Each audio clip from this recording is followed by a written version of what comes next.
Hola, ¿qué tal? Muy buenas noches, bienvenidos a Extra Noticias. Es un gusto poder informarle. Vamos a iniciar con el detalle de las informaciones. Son un precio ancla, como llamamos. Entonces, cuando aumenta el precio de los combustibles y del petróleo, aumentan precios relacionados. Estamos hablando desde cuestiones como la electricidad, por ejemplo, ¿verdad? Que está vinculado al precio del petróleo, es un precio vinculante. Y también de los bienes y servicios importados. A pesar de que el conflicto sucede en el otro lado del mundo, una economía como Costa Rica es sensible a las disrupciones comerciales en las cadenas globales. Un aumento en la inflación por incrementos en los bienes importados o los combustibles, al igual que un alza en el tipo de cambio, son posibilidades de lo que puede experimentar el país. Entonces, efectivamente podríamos ver un incremento en la inflación. Recordemos que pues, la inflación ha estado en terreno negativo por muchos meses y eso podría hacer que la inflación comience a retornar a valores positivos. Los mercados de inversión internacionales también se han visto afectados, registrando disminuciones en los valores de los instrumentos financieros como el S&P 500 y el NASDAQ. De existir un aumento muy vertiginoso, es evidente que en la próxima solicitud tarifaria que estaríamos esperando para abril, ya deberíamos de sentir en este caso este conflicto en los bolsillos de todos los costarricenses. Bueno, ¿y qué ha pasado en las últimas horas con este conflicto internacional? Para eso se encuentra con nosotros en esta mesa de análisis Carlos Torres, con quien conversamos ya el sábado. Hicimos un análisis de todo lo que nos sorprendió justamente la mañana de este sábado y ahora también queremos repasar los últimos hechos. Carlos, muy buenas noches. Muchas gracias por acompañarnos. Sí. Nuevamente acá. Ha sido un año bastante movido.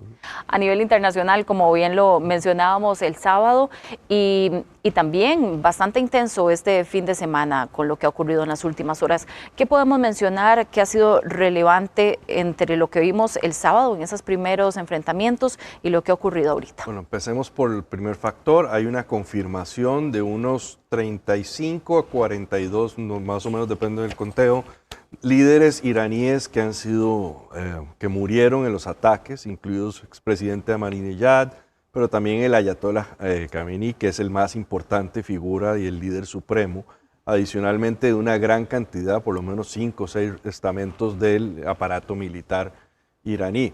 Esto es importante, claro, porque están descabezando el gobierno. Sin embargo, digamos, Irán ha venido operando durante años con planes en los cuales, digamos, podrían sustituir en algún lado, algunos analistas dicen que 5, algunos hasta 7 por encima y venir a trabajar por estas cosas. Pero aquí la parte que yo creo que es más destacable tiene que ver con el fenómeno de la retaliación que está haciendo Irán. Que Irán se sale en defensa, haciendo lo que algunos dijeron que iba a hacer, que iba a patalear y luchar hasta el final, de alguna forma, y tira drones. Y esta tecnología de drones en que los iraníes han ido perfeccionando con la ayuda de Rusia en los conflictos de Ucrania, ha tirado y ha caído en las principales ciudades del Medio Oriente y en bases militares asociadas a los Estados Unidos y a Occidente y por supuesto Israel. Y donde, por ejemplo, ahora lo más reciente y último, que creo que es lo principal, es el ataque con drones a la embajada de los Estados Unidos en Riyadh, en Arabia Saudita, y eso va a tener consecuencias importantes. Ya ahí mencionábamos muy bien, incluso hay reacciones donde le están preguntando a Donald Trump qué opina de este último ataque y él dice que pronto se darán cuenta cuál será esa respuesta de Estados Unidos. Pero además también mencionaban las autoridades que esto podría durar unas 4 semanas, es lo que decían en Estados Unidos aproximadamente. Hablan de 4 a 6 semanas aproximadamente, dependiendo por los lados. Donald Trump dijo 4 semanas, el secretario de Defensa de pronto dijo que 6. Confirman que no quieren poner, como dicen ellos, soldados en el terreno y están más bien tratando de incitar una sublevación por parte de la población iraní, o sea, que se vaya saliendo, pierda el miedo, que van a tener el apoyo por parte, al menos en este caso, de los Estados Unidos. Hay otro factor ahí importante que hay que tener en cuenta, que esto sigue siendo un conflicto bastante ligado a la situación con Israel, de alguna forma u otra, que es el enemigo histórico y categórico que ha pintado, digamos, el régimen del ayatollah desde hace 46 años, 47 años que tienen de estar acá. Entonces, en esa situación particular, lo que vamos a encontrar es que Irán va a seguir enfocando sus baterías no solamente en las bases ahí, sino en Israel. Israel viene preparando esto, Israel más bien dispersa el conflicto también de alguna forma. Hoy en la mañana se habla de ataques dentro del Líbano a todavía operaciones que se encuentran, en este caso de Hezbollah, en la zona del sur del Líbano, y por supuesto siguen con las operaciones en Gaza que están ligadas hacia Hamas. Entonces Israel está tratando de hacer de alguna forma u otra, no solo blindarse atacando los diferentes puntos estratégicos dentro de Irán, sino que también está tratando de destruir hasta donde sea posible la capacidad operativa de los proxies que tiene Irán en la región, que están principalmente ubicados en 3 puntos estratégicos: el sur del Líbano, en Gaza, y en Yemen con los Houthis, pero en este caso no lo hicieron. En Yemen no han atacado todavía que sepamos. Y lo otro es también resguardar la frontera con Siria, que es una bastante porosa y complicada en alguna medida porque está en una sociedad posconflicto en estos momentos. Muchos se preguntan por qué los ataques hacia Emiratos Árabes, ¿verdad?, sobre este sector, Doha, Qatar, puntos muy específicos. ¿Cuál es el objetivo, golpear estos puntos? En estos puntos específicos, Estados Unidos y Occidente, pero principalmente Estados Unidos, ha ubicado bases. Ya sea en Bahrein es una base naval, en cerca de los Emiratos Árabes hay un par de bases aéreas, Irak, que todavía tiene bases aéreas y de alguna forma, igual Kuwait, igual Arabia Saudita. Ese es el primer factor en particular. El segundo, que no es poca cosa de alguna forma, es la rivalidad histórica que tiene el imperio persa con, digamos, el mundo árabe, lo que llamaríamos de alguna forma. La gente suele decir que Irán es árabe, eso es un gran error y una calificación errónea. Es un pueblo, el pueblo persa es un imperio y el otro, y han tenido una rivalidad histórica basada en la gran división entre las dos visiones de la religión del Islam. O sea, siendo Arabia Saudita líder, pero una gran mayoría hacia el occidente de Arabia Saudita, países con mayoría sunita, y los iraníes, que son los líderes o los autoproclamados líderes de los chiitas. Hablábamos el sábado de algo que me parece muy interesante repasar todavía en este contexto en el que estamos. Vamos a ver qué es Irán, qué tiene Irán, esa ubicación estratégica también, ¿verdad? ¿Por qué es su importancia en este momento, además de todo este contexto histórico, ¿verdad? Pero lo que es en la actualidad. Vamos a ver, Irán en la actualidad es una región específica, Europa, y en algunos casos hacia el gran este. O sea, por ejemplo, países como Japón y demás recibirían del Golfo Pérsico esta parte. Además de que Irán, digamos, a pesar de las sanciones y demás, es el proveedor, uno de los principales proveedores de petróleo para la India, para China y para algunos otros países que no reconocen las sanciones internacionales que tiene impuestas desde hace ya un par de décadas, por lo menos. ¿Y qué sucede ahora? Como bien usted lo decía, pues está diseñado de una u otra manera su jerarquía para continuar operando. Sin embargo, Israel también decía, Netanyahu, esto no va a ser una guerra muy larga, esto no va a ser un conflicto por mucho tiempo. O sea, Irán en estos momentos, el cálculo político que tiene Israel y que probablemente se lo ha trasladado a Washington de alguna forma, es el que ha entrado en aventuras de venderle los drones y la tecnología posible a Rusia. Y esto genera que haya una dispersión del régimen. Adicionalmente, un factor que voy a dar para terminar esta parte de esta intervención: el ayatollah estaba viejo desde hace rato, no hay una claridad de quién iba a suceder, y además de no hay claridad de sucesión, no había una claridad específica de qué es lo que querían obtener de las negociaciones fallidas con los Estados Unidos que han estado ocurriendo en los últimos 2 meses. Vamos a ver, y también nos preguntamos, ¿verdad? Porque desde el sábado que hubo algunas expresiones de la ONU, de organismos internacionales, hay un silencio hasta el día de hoy, ¿verdad? No hay ninguna manifestación más. Con todo este panorama, ¿qué puede surgir más ahí de algunas otras expresiones? Y ahora viene la parte de cómo reconstruye y cómo se hace esta variación. Este escenario tercero es el menos probable, pero es uno que, digamos, alberga una esperanza grande de más de 1 millón de personas que viven alrededor del mundo, que tienen algún origen iraní, que han salido de Irán, que han sido perseguidos de Irán, etcétera, etcétera. Lo último que es importante tener en cuenta con respecto a esto, y es importante, porque un conflicto puede ser prolongado, puede ser de más a mediano o largo plazo, y espero. Sin embargo, hay un detalle importante. En alguna agencia de noticias, creo que tanto el Economist como la BBC hablaban de que en algunas encuestas internas hechas con mucho riesgo, se habla de que el 75 al 80% de la población no quiere al ayatollah, especialmente por el tema de las mujeres, por el tema de de la represión, el tema de la policía moral y otros factores que, digamos, Irán... donde justifica también el tema de del arsenal nuclear de Irán, que muchas veces se llegó a poner en duda si realmente estaba ahí, pero lo ha mencionado Estados Unidos, Israel insiste en este tema, que es parte de uno de los objetivos también para atacarlos. Sí, porque digamos, la gran preocupación en términos de Israel, pero también de los Estados Unidos, ha sido tradicional, y el mundo de esta zona en general, ha sido de cuándo Irán consigue la bomba. Y esto es un proceso que lleva a Irán construyendo incluso antes de la revolución, porque una de las herencias que dejó el Shah es la comunidad científica y mucho expertise que científicos de los Estados Unidos ayudaron a construir en la región. ¿Esto qué nos deja? Que digamos, Irán ha tenido un programa continuo de más de 40 años de ir progresando en armamento y demás. ¿Qué es lo que ocurrió recientemente? Israel viene advirtiendo desde hace 1 año y medio que Irán se está acercando a la producción suficiente de un punto importante de uranio, con el propósito de poder ponerlo en ojivas y eventualmente utilizarlo. Estas ojivas no llegarían a Estados Unidos, pero sí pueden llegar a Israel. Y entonces ahí es donde viene la preocupación. Y la intervención armada que hubo hace aproximadamente unos meses, que trató de destruir parte de este arsenal, no fue lo suficientemente exitosa. Por ende, encontramos ahora una misión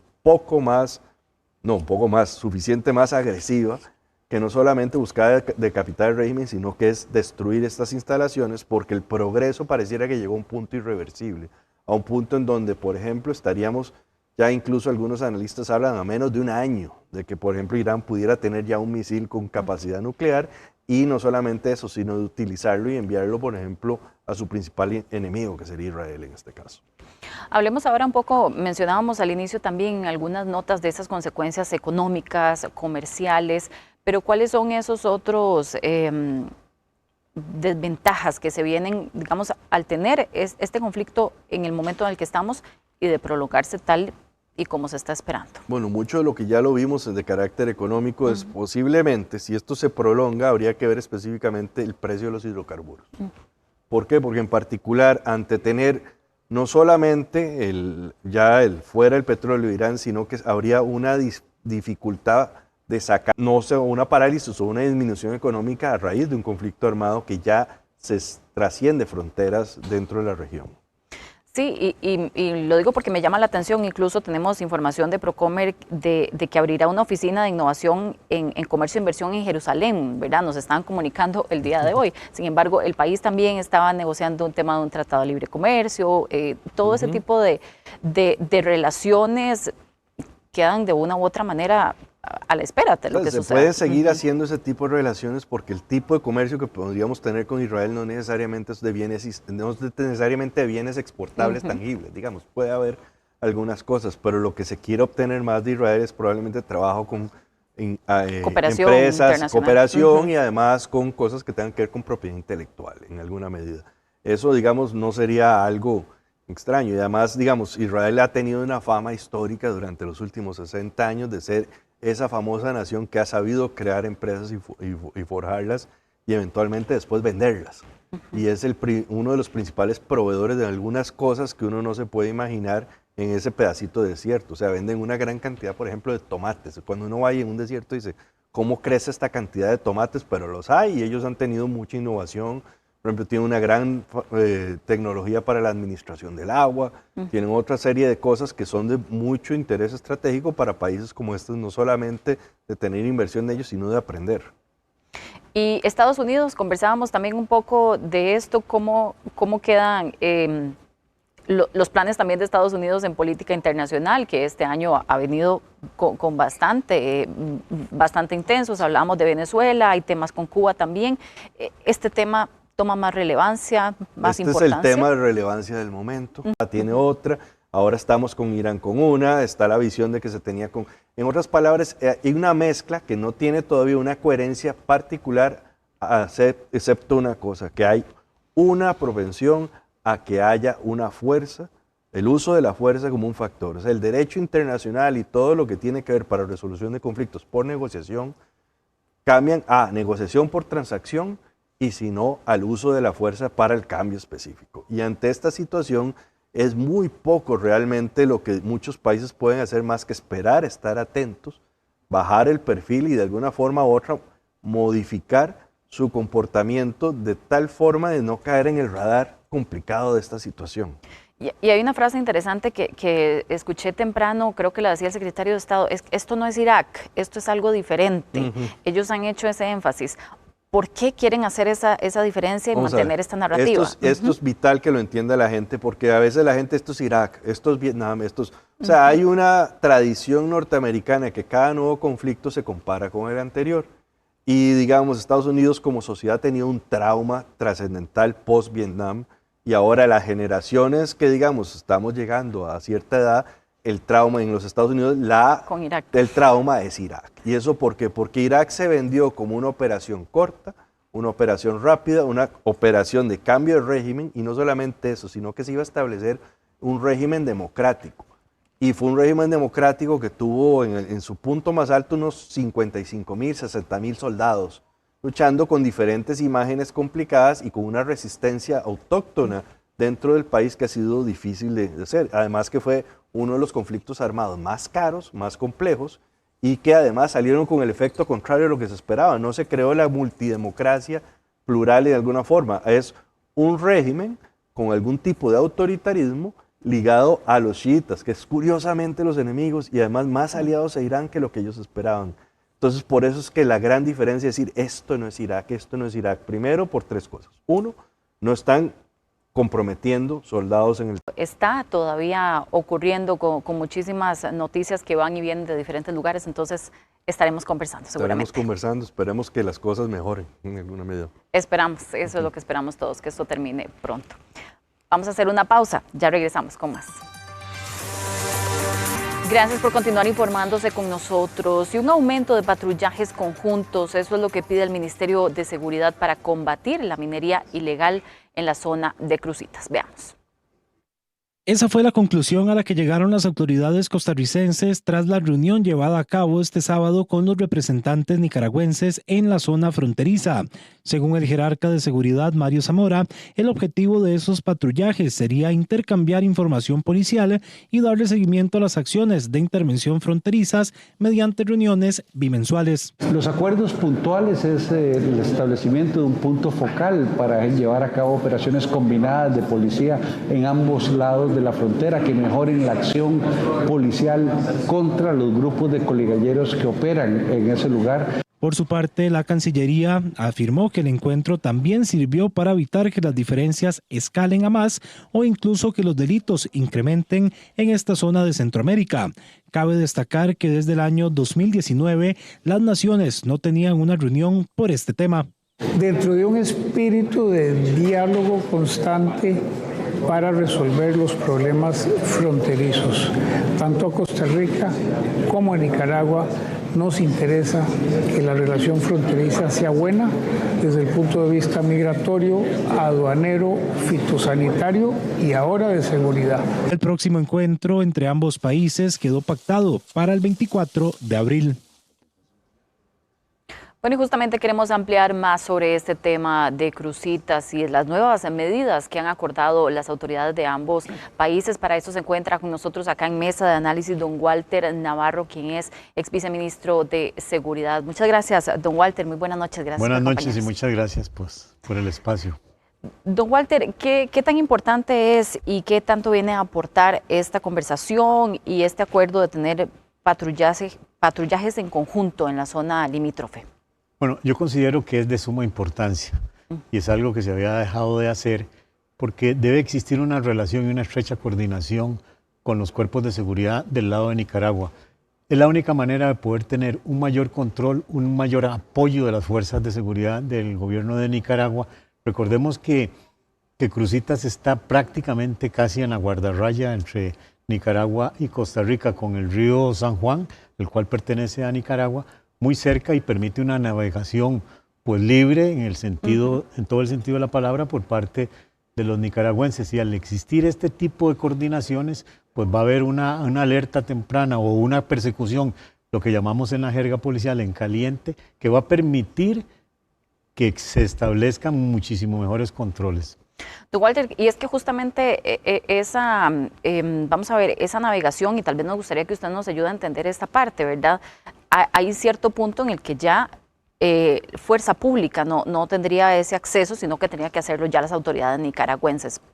Por eso es importante hacerlo en conjunto. Correcto, es muy importante, principalmente que todo, porque es una zona donde principalmente uno de los medios en donde más se circula es el río San Juan. El río San Juan, como todos sabemos, pertenece a Nicaragua y es patrullado por el ejército o por la policía de Nicaragua. Esto es sumamente importante porque muchas de las personas que vienen no solo con el tema de crucitas, sino a cualquier otra cosa o cualquier otro tipo de delito de contrabando, pues utilizan muchísimo el río San Juan. Y al existir este patrullaje en donde cada policía, cada cuerpo, pues patrulla en su área de responsabilidad o en su respectivo territorio, va a permitir de que haya una mayor coordinación y una mayor alerta temprana en ambos países. Don Walter, y justamente, bueno, hace algunas semanas el ministro Zamora también daba algunos datos de cómo se ha incrementado la actividad ilegal y el reto que representa esto además para las autoridades. Por ejemplo, la zona intervenida creció de 15 a 900 hectáreas, ¿verdad? Entonces eso a nivel de operativo, ¿qué implica, por ejemplo, desplegarse por una zona tan amplia? Sí, lamentablemente el tema de crucitas, el Estado no lo vio desde la óptica estratégica. Y cuando yo siempre he sido de la tesis de que en el momento que se cierra la concesión a la empresa que se le había otorgado, en ese mismo momento el Estado debió haber sido más contundente en la presencia policial en la zona. Primero, estableciendo estaciones de policía formales que reúnan las condiciones para la buena estadía de los policías y un pie de fuerza grande, porque lo que pasa es que el daño que se ha hecho en este momento ambiental es gigantesco. Pasarán más de 100 años, como dice la canción, y no se va a recuperar. O sea, el daño tan grande que se le ha hecho al medio ambiente en Crucitas es irreparable. Y después fue un daño en donde todos perdimos. Perdimos la gente que no quiso que se hiciera la minería, no quiso los ambientalistas que en ese momento sostuvieron la posición de que Costa Rica, como país ejemplo en el mundo, en el tema, no podía permitir la minería a cielo abierto por el daño que se iba a hacer. Bueno, en ese momento se hablaba de que si la minería iba a ser un daño, pero si lo comparamos con el daño monstruosamente gigantesco que hay hoy en día, no tiene punto de comparación. Y si hacemos un recuento de los recursos que perdió Costa Rica en este momento por los millones de dólares, si una onza de oro andará en el mercado como por 2 millones y resto de colones, y eso puede nada más establecer que si ese dinero que ha dejado de percibir Costa Rica, yo creo que hubiésemos arreglado como país todos los problemas que tenemos en la caja del seguro, todos los problemas que tenemos de escasez de aulas en las escuelas, todos los problemas que tienen los mismos policías que están hoy en día en Crucitas, todos los problemas de delegaciones policiales de equipo. ¿Por qué? Porque la pérdida ha sido monstruosamente grande, han sido millones de dólares en los que se ha extraído oro y se ha llevado hacia Nicaragua principalmente. Y recordemos que el haber perdido, entre comillas, Crucitas, pues ha sido una ventana de oportunidad para el crimen organizado. Eso era justamente, me adelanta usted a la pregunta, pero además entonces, ¿cómo llega a suceder esto, verdad? También para explicar a las personas cómo llegan a vincularse, digamos, además esta actividad con el crimen organizado en esa zona. Claro, tenemos que tener algo muy, muy importante presente. Una de las monedas más importantes hoy en día para el delito, para poder comercializar muchísimas cosas, es el oro. El crimen organizado siempre anda en búsqueda del oro porque el oro es más difícil de rastrear, el oro es más difícil de que las autoridades le lleguen. Entonces es una moneda muy apetecida por el crimen organizado. Eso por un lado. Y de segundo, Crucitas ha permitido que el crimen organizado diversifique todos los extractos y toda la materia en que se mueve. Tráfico de personas, tráfico de niños, prostitución, cuarterías, la recolección del oro está ya prácticamente casi en manos del crimen organizado, porque son ventanas de oportunidad que les permiten no solo captar oro, sino que les permiten también vender servicios y diversificar las ganancias que genera el crimen organizado. Y es que justamente en esta reunión del fin de semana las autoridades piden intervención del FBI también para esta situación. ¿Cómo puede esto llegar a apoyar, digamos, a las autoridades en esta área? Bueno, yo considero que es importante, y bueno, en el país y no solo en esas áreas, yo soy de la tesis de que nosotros debemos de como país tener una fuerte presencia del FBI, de la DEA y del Border Patrol. ¿Por qué el Border Patrol? Es sumamente importante porque cuando creamos la Policía de Fronteras, que en aquel entonces el señor ministro era también don Mario Zamora, cuando creamos la Policía de Fronteras lo hicimos con el apoyo y la asesoría del Border Patrol. ¿Quién es el Border Patrol? Es la policía que cuida la frontera de los Estados Unidos. Es una de las policías más especializadas en el mundo en cuidar una frontera. La frontera de los Estados Unidos es una de las fronteras más complejas de cuidar.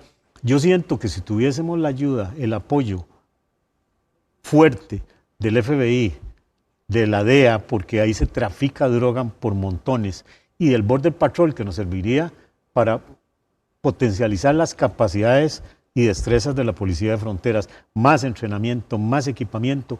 Cuando creamos la Policía de Fronteras, lo hicimos con el apoyo permanente. Yo tuve un equipo de Policía de Fronteras durante toda la creación, asesorando toda la formación, la educación y el equipamiento que se ocupaba para poder establecer la Policía de Fronteras. Porque hay necesidades específicas entonces en esta formación, por eso tiene que ser una policía dedicada a esa área. Totalmente, es que el policía que está en la frontera necesita mayores destrezas de las que tiene el policía que patrulla en cualquier área de San José. Necesita de saber patrullar en la montaña, necesita cartografía, necesita el uso de la brújula, necesita muchísimo mayor apoyo en tecnología como teléfonos satelitales, como drones para poder patrullar más allá de lo que alcanza el equipamiento que tiene. Entonces necesita una formación muy técnica, muy especializada. Recordemos, por lo menos es mi punto de vista siempre, de que la seguridad de un país nace en la frontera. Ahí es donde nace la seguridad. Y esto de Cruzitas debemos de haberlo analizado como país de forma estratégica, porque no es solo el oro, o sea, es una zona en donde la inmigración es masiva, en donde la misma cercanía de Cruzitas a la frontera permite una movilización muy, muy fácil de las personas ilegales que ingresan al país, sacan el oro y se lo llevan. Entonces, eso hay que verlo, tenían que haberlo visto desde el punto de vista estratégico para poder buscar soluciones. Bueno, yo me alegro muchísimo de esta reunión que hubo con el gobierno de Nicaragua, porque va a sentar las bases para poder organizarnos más como país, nosotros, y una mayor relación de coordinación con las fuerzas de seguridad de Nicaragua.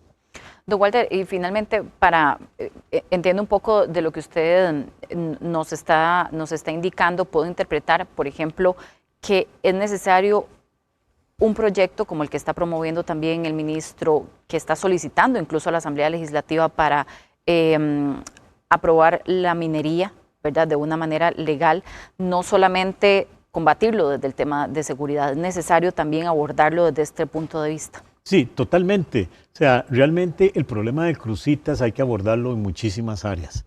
Hay que abordarlo en generar una legislación que permita en una forma ordenada la explotación de oro. Por otro lado, hay que invertir más socialmente en esa zona, que realmente es una zona que necesita muchísima inversión social, llámese clínicas, hospitales, llámese un montón de cosas de intervención del Estado para mejorar la calidad de vida de las personas que viven en el lugar. Y se necesita una mayor presencia policial y sobre todo un equipamiento y un pie de fuerza más grande de lo que tiene en este momento el Ministerio de Seguridad Pública, con tecnología, con drones, con vehículos 4x4, con cuadraciclos que son mejores que cualquier otro vehículo para poder patrullar en esas áreas que son bien complejas, con visores nocturnos para poder patrullar en la noche, con un montón de tecnología que está en el mercado. Y yo sé que esto, si se gestiona con el mismo gobierno de los Estados Unidos, yo sé que que vamos a obtener ese equipo para la fuerza pública y para los cuerpos que operan en la frontera.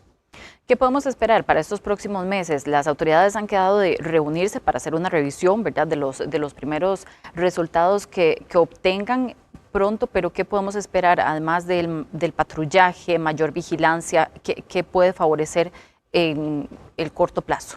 Bueno, yo siento que si se implementan mayores controles en ambos lados, en ambos países, pues se puede llegar realmente a regularizar el tránsito de personas, porque ahí siempre va a haber tránsito de personas, porque en la frontera de nosotros con Nicaragua siempre va a haber tránsito de personas que vienen ya sea a servicios de salud o ya vienen a comprar comida y ahora pues vienen también a explotar el oro.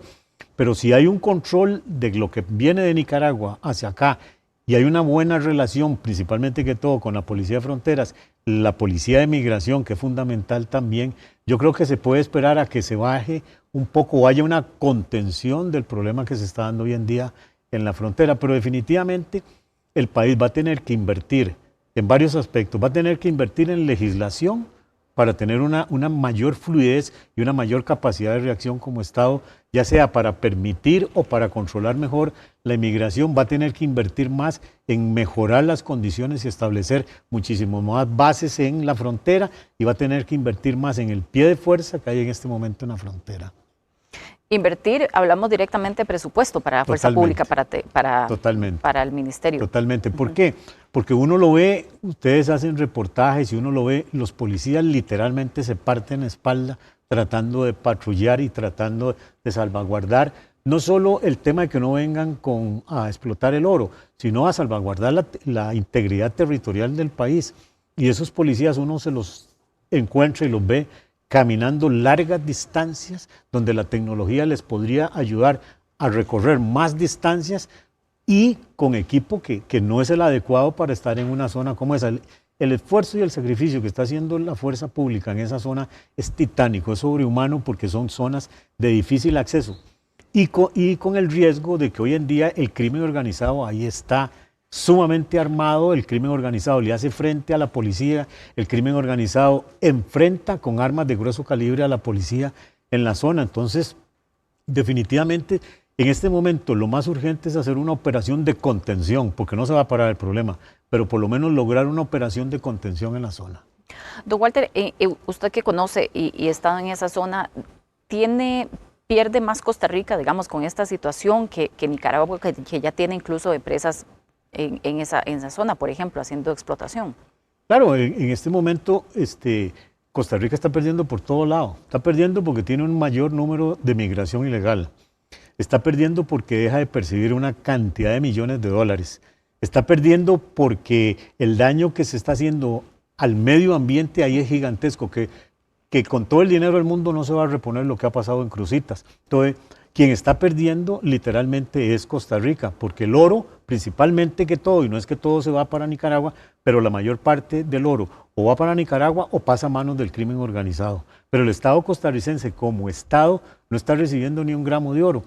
Entonces, el país está perdiendo por todos lados. Se está desgastando una gran cantidad de policías cuidando una área específica pequeña que pudiesen estar dando servicio en otras latitudes del país. Entonces, el país está perdiendo, por lo menos desde mi óptica, el país está perdiendo por todo lado.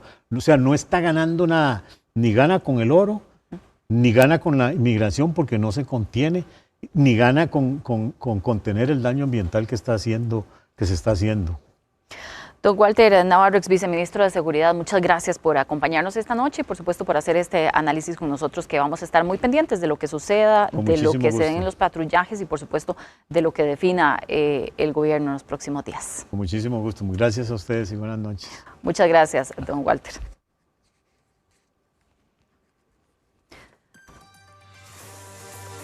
Hacemos una pausa, ya regresamos con más. Y con un nuevo reglamento del MOP, todas las paradas de autobús deberán contar con iluminación, seguridad y señalización. Paradas en medio de las aceras, en malas condiciones o sin iluminación de seguridad. Estas son algunas de las problemáticas que mantienen la infraestructura de buses en el país. Sin embargo, esto podría quedar en el pasado, ya que el Ministerio de Obras Públicas y Transportes publicó un nuevo reglamento que regula las terminales. Entre los principales cambios se encuentran un espacio libre de al menos 1,20 metros con las aceras, que las paradas se encuentren lejos de intersecciones peligrosas, que cuenten con rampas accesibles, braille obligatorio, iluminación visible, además de señalización oficial por parte de las autoridades. Esta decisión fue celebrada por la Cámara Nacional de Transportes. Hay aspectos fundamentales para garantizarle una mejor experiencia al usuario, y esto tiene que ver con temas de infraestructura, el estado del parabús, condiciones de accesibilidad que son fundamentales, condiciones de iluminación y condiciones de seguridad. Bolaños además recordó que dichas paradas son responsabilidad del Estado y no de las empresas. Si bien es cierto, no existe una única autoridad que tenga la responsabilidad del mantenimiento de estos lugares, sí hay responsabilidades que confluyen. Por ejemplo, en aquellas paradas que se encuentran en rutas cantonales, corresponde a los gobiernos locales y a las municipalidades el mantenimiento de las mismas y la colocación de las paradas también. En cuanto a las rutas nacionales, la responsabilidad recae sobre el MOP. En Grupo Extra le consultamos a los usuarios de autobús qué opinan sobre las condiciones en las que se encuentran las paradas y cómo esto afecta al servicio de transporte público. Esto fue lo que dijeron. ¿Usted cree que las condiciones de las paradas de buses pueden afectar también el servicio? Depende de la educación. Todo de mal estado, todo el mundo en la calle, las ventas ambulantes ahí, no se puede pasar siquiera por la acera. No, es difícil. ¿Usted cree que esto afecta al servicio en general?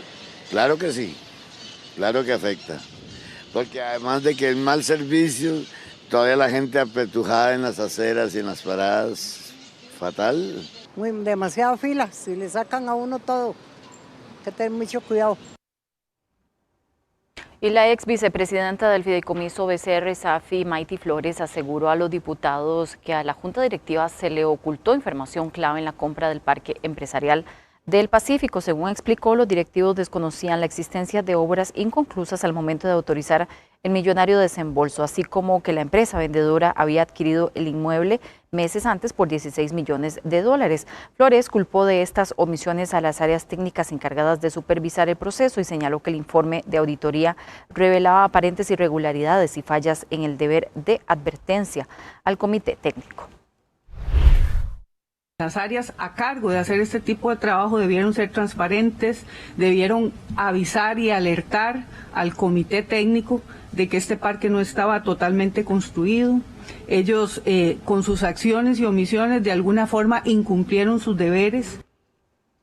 La Sala Constitucional anuló las licitaciones para asignar frecuencias de radio y televisión impulsadas por el gobierno al considerar que el modelo utilizado podía afectar el pluralismo informativo y la libertad de expresión.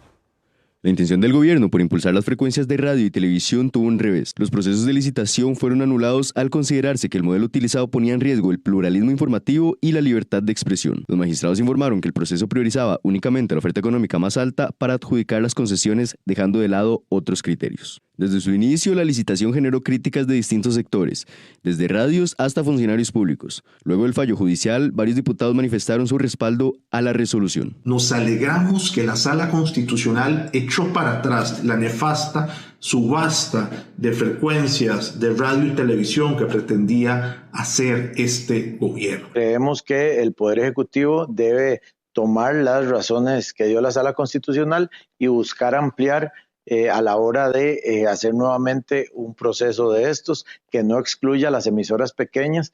Pero el fallo también generó críticas.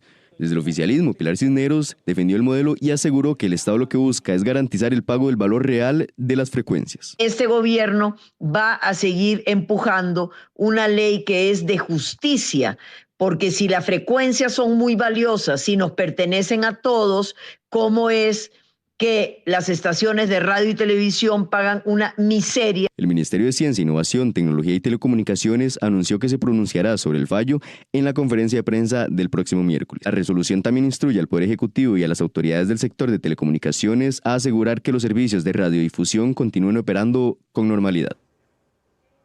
En este 2026 ya se atendieron más de 20 incendios forestales dentro de áreas de conservación del país.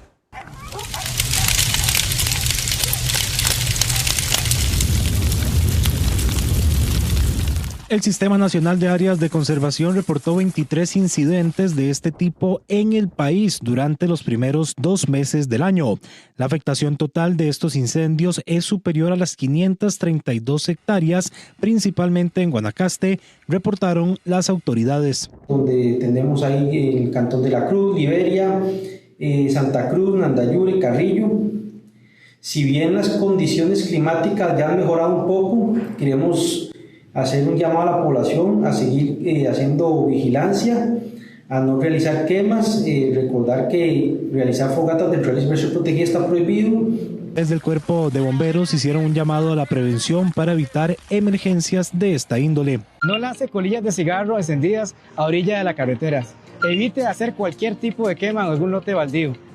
Por favor, no realice fogatas ni parrilladas cerca de lotes con vegetación o cerca de estructuras. Recuerde, si hay una emergencia, llame al 911. A nivel de áreas de conservación, Tempisque y Arenal encabezan la lista de incendios con 9 y 7 respectivamente. La lista la completa el área de conservación Guanacaste, que acumula 3 incendios hasta el momento. Y un nuevo sistema de colores podría marcar la diferencia entre la prevención y un cáncer de piel. Hablamos del solmáforo. ¿Qué es y de qué se trata? Le contamos. El sol que nos acompaña todos los días también puede convertirse en un riesgo silencioso. El cáncer de piel sigue siendo uno de los diagnósticos más frecuentes entre los costarricenses. Ante esta realidad, el Colegio de Médicos y Cirujanos instaló un solmáforo, un sistema visual que mide el índice de radiación ultravioleta y lo traduce en 5 colores para alertar de forma clara y sencilla sobre el nivel de exposición. Este solmáforo nos dice si estamos recibiendo poca o mucha radiación solar y de acuerdo con cada uno de los colores que señalan en las luces que tenemos aquí, así son las medidas. Actualmente en el país solo existe un solmáforo en función, por eso el doctor Esquivel impulsa la instalación de más dispositivos, especialmente en zonas de alta visitación, donde haya gran exposición al sol y condiciones seguras para evitar daños o actos vandálicos. Y lo más importante que necesitamos es que esté en áreas donde haya vigilancia, porque no lo pueden dañar, ¿verdad? Si se empiezan a robar los bombillos, entonces pierde su función. Mi mayor deseo personal, sin haber conversado con nadie en este momento al respecto, sería tener uno en el Parque Nacional de Diversiones, que tiene una visitación cercana al 1.000.000 de personas anual. Cada solmáforo tendrá un costo aproximado de $5.000, una inversión que busca frenar una cifra alarmante. En el país, 7 personas son diagnosticadas con cáncer de piel cada día.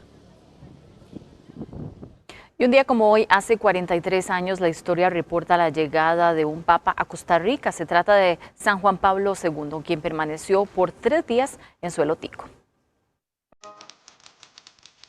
2 de marzo de 1983. Aquella fue una visita histórica. Quienes la vivieron no la olvidan y recuerdan con nostalgia, entusiasmo y una sensación que se percibía desde el alma, poco explicable. El hoy San Juan Pablo II arribó a las 3:20 de la tarde al Aeropuerto Internacional Juan Santamaría en Alajuela, donde besó suelo tico. Fue la primera y única vez desde entonces que un papa ha visitado Costa Rica. A su llegada fue recibido por el arzobispo de San José, Monseñor Román Arrieta Villalobos, y el presidente de la República, Luis Alberto Monge. El Santo Padre se hospedó en la Nunciatura Apostólica ubicada en Romoser. Entre las actividades más destacadas, la histórica misa celebrada en la Catedral Metropolitana y una multitudinaria en el Parque Metropolitano La Sabana. Esta última convocó a más de 300.000 personas. Entre su agenda destaca además la visita al Hospital Nacional de Niños, donde fue recibido por el director de entonces, el doctor Edgar Moss. Durante su recorrido saludó y bendijo a los niños pacientes, a sus padres y al personal de la institución. Un momento emotivo recordado por su empatía y caridad. Una visita que marcó la historia a un país e impregnó en el corazón de los ticos. Prepare los binoculares y busque un lugar con buena altura, ya que este martes 3 de marzo usted tiene una cita a partir de las 2:44 de la mañana, donde podrá observar el inicio del eclipse total de luna. El eclipse parcial comenzará a las 3:50, donde se podrá observar desde zonas con buena visibilidad hacia el horizonte, y será hasta las 5:04 donde el eclipse complete su fase total. Además, recuerde que no se necesitan filtros para ver la luna llena. Por otra parte, los eclipses lunares no tienen tampoco efectos físicos, médicos ni biológicos negativos en las mujeres embarazadas ni en el feto. El eclipse en sí, la fase parcial, comenzará como a las 3:50 de la madrugada. Ya la luna se verá al oeste. Comenzará a bajar, uno verá la luna donde va entrando la sombra terrestre, y a las 5:04 de la mañana estará completamente inmersa en la sombra de la Tierra. Se verá la famosa luna roja, ese rojizo producido por la atmósfera terrestre, por la dispersión de la luz. Y así llegamos al final de esta edición. Muchas gracias por habernos acompañado. Que tengan muy buenas noches.